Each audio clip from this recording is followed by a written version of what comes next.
তো দেখি তিনটে, তুই একটা খা আমি দুটা খাই। না,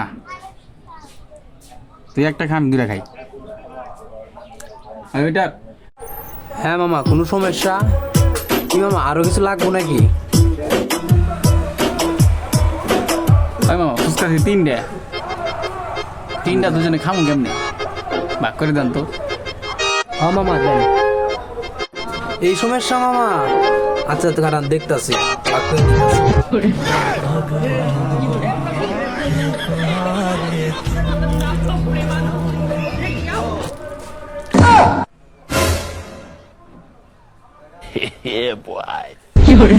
এই যে মামা, ঠিক আছে। এটা খাবো উনি, এটা খাবেন আপনি, বুঝছেন?